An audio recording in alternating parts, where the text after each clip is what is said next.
Dear student,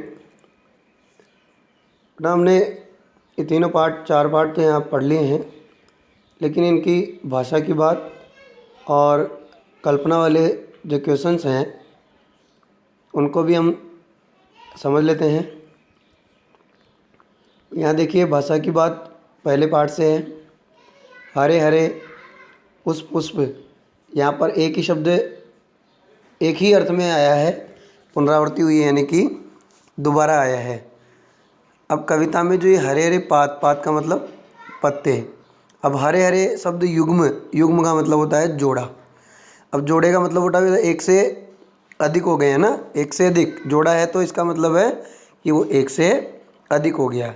तो यहाँ पत्तों के लिए विशेषण के रूप में भी प्रयुक्त है। और अगर हरे हरे पात हैं तो हरे हरे 2 बार आ गया, यानी कि जोड़ा हो गया, तो एक वचन में न होकर क्या हो गया, बहुवचन में हो गया। इसलिए यहाँ पात यानी पत्ते जो शब्द हैं वो बहुवचन के रूप में प्रयुक्त किए गए हैं। अब आगे बताया कि ऐसा प्रयोग तब होता है जब कर्ता या विशेष से एक वचन में हो और कर्म या क्रिया या विशेषण बहुवचन में। अब आपको पता है कि कर्ता कौन होता है, कार्य को करने वाला, और कर्म कौन होता है, जिस पर कार्य का फल प्राप्त होता हो, जिसे वो कहलाता है कर्म। क्रिया, किया गया कार्य है, जिस शब्द से पता लगे कि कोई कार्य किया गया हो। और विशेषण किसे कहते हैं बेटा, कि जो शब्द किसी संज्ञा या सर्वनाम की विशेषता को बताता हो वो विशेषण कहलाता है। तो यहाँ पर उदाहरण दिया हुआ है कि वह लंबी चौड़ी बातें करने लगा। अब देखो, लंबी और चौड़ी ये बातों के लिए क्या है, विशेषता है, विशेषण है ये।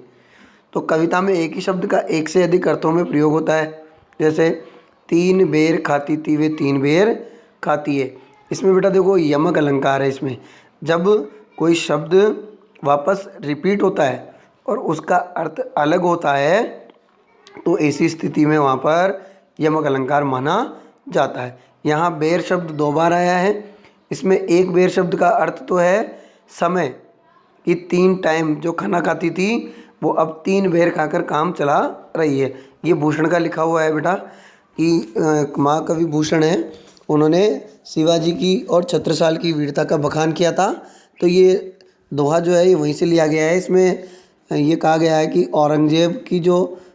औरंगजेब और उसके जितने भी मंत्री थे औरंगजेब के, उनकी रानियाँ जो पहले 3 समय 56 भोग खाना खाया करती थी, अब शिवाजी के कारण उनको जंगलों में जाकर रहना पड़ रहा है और ऐसी स्थिति में उनको केवल 3 बेर खाने को मिल रहे हैं। इस प्रकार शब्द जब रिपीट होता है और उसका अर्थ अलग अलग होता है तो वहाँ पर यमक अलंकार माना जाता है।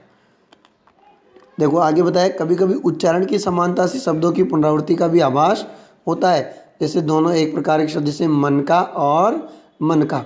लेकिन यहाँ बेटा दोनों में अंतर है। जब का विभक्ति मन से अलग लगी हुई है तो मन का ये किसके रूप में हो गया, आपके हर्ट के रूप में, मन में जो आपकी इच्छाएं हैं उनके बारे में।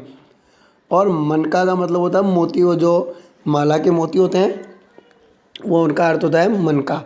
तो यहाँ पर इसका ध्यान रखना पड़ता है हमको कि उच्चारण को तो होता है, पुनरावृत्ति होती है किसी शब्द की, लेकिन उसका अर्थ किस रूप में होता है इसका भी ध्यान रखना पड़ता है। ये भी यमक अलंकार ही है।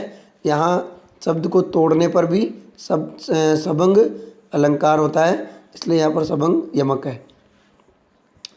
अगला देखो, कोमलगात मृदुल वसंत हरे हरे ये पात।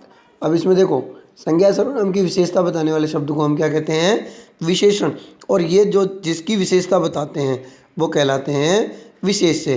तो यहाँ पर देखो, कोमल गात, गात का मतलब होता है शरीर। शरीर की जो विशेषता है वो कैसी है, कि वो कैसा है, कोमल है।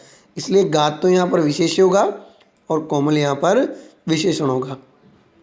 मृदुल वसंत, वसंत या ऋतु है और ऋतु के बारे में बताया गया है कि वो कैसी है, मृदुल है। हरे हरे ये पात, पात यानी पत्ते, पत्तों की विशेषता है कि वो किस कलर के हैं, किस रंग के हैं, हरे। इसलिए यहाँ पर पात, वसंत और गात ये तो हमारे लिए विशेष्य हो गए। और इनकी विशेषता बताने वाले शब्द कोमल, मृदुल और हरे हरे ये क्या हो गए बेटा, ये इनके विशेषण हो गए। हिंदी में देखो विशेषण सामान्यतः 4 प्रकार के माने जाते हैं। वैसे 5 होते हैं लेकिन प्रमुख ये 4 ही हैं, गुणवाचक, परिमाण, संख्या और सार्वनामिक विशेषण। अब मैं इन चारों विशेषणों के बारे में आपको वीडियो सेंड कर दूंगा, तो उसको आप अच्छे से समझें। आगे देखो दूसरे पार्ट में यहाँ पर है कि बबलू कहानी की दृष्टि से पात्र है। बबलू एक लड़के का नाम है और आप सब जानते हैं कि noun is the name of person place और थिंग, यानी कि संज्ञा क्या है, नाम है। अब नाम किसका होना चाहिए, या तो वो किसी व्यक्ति का हो, या किसी वस्तु का हो, या किसी स्थान का हो। इसलिए यहाँ पर ये बबलू क्या है, पर्टिकुलर वन पर्सन, तो व्यक्तिवाचक संज्ञा है। तो आगे बताया किसी व्यक्ति, स्थान, वस्तु, विचार अथवा भाव को क्या कहते हैं, संज्ञा। और इसके होते हैं 3 भेद, व्यक्तिवाचक, भाववाचक और जातिवाचक संज्ञा। ठीक है, जैसे लला, रज्जो, आम, काच, गाय, ये सब क्या है बेटा, ये जातिवाचक संज्ञाएं होती है। जैसे चरित्र, स्वभाव, वजन, आकार, ये आदि संज्ञा क्या है बेटा, भाववाचक, ये सब जातिवाचक संज्ञा है। और ऊपर वाली पर्टिकुलर वन के लिए थी, क्योंकि लला, रज्जो, आम, काच और गाय ये सब एक के लिए प्रयुक्त है, तो व्यक्तिवाचक संज्ञाएं हैं। और सुंदरता, नाजुक, प्रसन्नता, इसमें कोई व्यक्ति नहीं है। और जबकि पदार्थ के किसी गुण, अवस्था, दोष, आकार और प्रकार के बारे में जब भी बताया जाता है तो वो सब भाववाचक संज्ञाएं कहलाती है। आगे देखो, गांव की बोली में कई शब्दों के उच्चारण बदल जाते हैं। कहानी में बदलू वक्त यानी समय को बकत बोलता है, उम्र को क्या बोलता है, वय, और आयु को उम्र कहता है। इस तरह के अन्य शब्द जो हम आसपास बोलते हैं, इनको आपको ढूंढना है।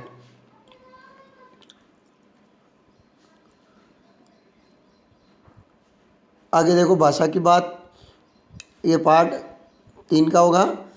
बस, वश और बस, ये 3 शब्द ऐसे हैं जो सुनने में हमको एक जैसे ही लगते हैं, लेकिन इनका सबका अलग अलग अर्थ है। बस तो एक साधन है जिसमें हम बैठकर यात्रा करते हैं। वश में लेना यानी कि किसी को अपने अंडर लेना, यानी कि अधीनता को हम कहते हैं वश।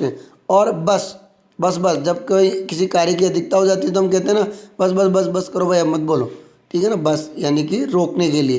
तो यहाँ पर अलग अलग तीनों शब्द अलग है और तीनों का अर्थ भी अलग अलग होता है। अब आपको ये समान, वश और बस शब्द से 2-2 वाक्य बनाने हैं। आगे देखो, हम 5 मित्रों ने तय किया कि शाम 4 बजे की बस से चले। पन्ना से इसी कंपनी की बस सतना के लिए घंटे भर बाद मिलती है। अब यहाँ पर ये जो विभक्तियों का प्रयोग किया गया है, इन विभक्तियों के कारण बेटा इस पूरे वाक्य में एक दूसरे के साथ संबंध स्थापित किया जाता है। और इसलिए कहते हैं कि ऐसे शब्दों को क्या कहते हैं, जो 2 वाक्यों के बीच में संबंध स्थापित करते हैं, ऐसे को इनको विभक्ति कहते हैं। और ऐसे शब्दों को हम कारक कहते हैं। यानी कि 2 वाक्यों को एक साथ जोड़ने के लिए जिस शब्द का प्रयोग किया जाता है वो कारक होता है। ठीक है बेटा, अब अगला देखें। हम फौरन खिड़की से दूर सरक गए, चांदनी में रास्ता टटोलकर वह रेंग रही थी। यहाँ पर देखो, ये सरकना और रेंगना जैसी क्रियाएं 2 प्रकार की गतियाँ दर्शाती है। 2 गतियाँ का मतलब चाल चलना के, सरकना और रेंगना दोनों एक ही अर्थ में है वैसे तो। ठीक है, लेकिन सरकना और रेंगना हम यहाँ खिसकना भी बोल सकते हैं। ऐसी कुछ क्रियाएं आप भी आकर्षित करने का प्रयास करो। काज बहुत कम बच्चे थे, जो बचे थे उनसे हमें बचना था। देखो यहाँ पर भी बच शब्द का जो प्रयोग है वो अलग अलग अर्थ में किया गया है। तो यहाँ पर देखो वापस शब्द रिपीट हो गया, बच्चे थे, बचे और बचना। शब्द जब रिपीट होता है और उसका अर्थ अलबाल अलग होता है तो वहाँ पर क्या आएंगे, यमक अलंकार होगा। तो यहाँ पर देखो इस वाक्य में बच शब्द का प्रयोग कैसे है, एक का अर्थ तो लिखा गया है शेष, यानी कम बचे थे काज, कम बचे थे यानी रिमेनिंग, शेष कम थे। और दूसरा जो बचे थे यानी जो सुरक्षित थे उनसे हमें बचना था, यानी अपने आप को सुरक्षित करना था। वो जो कांच, वो जो गाड़ी बताई गई थी उस गाड़ी में जो कांच थे वो या तो बहुत कम लगे हुए थे और बचे हुए भी थे, वो ऐसी अवस्था में थे कि वो कभी भी नीचे गिर सकते थे। इसलिए लेखक ने इस पाठ में भी कहा था कि कांच जो है बस के या तो बहुत कम बचे थे और जो बचे थे उनसे हमें बचना। ठीक है बेटा, बहुत बहुत धन्यवाद। अब मिलेंगे अपन अगली क्लास में, तब तक के लिए आप इसे याद करें और होमवर्क में करें।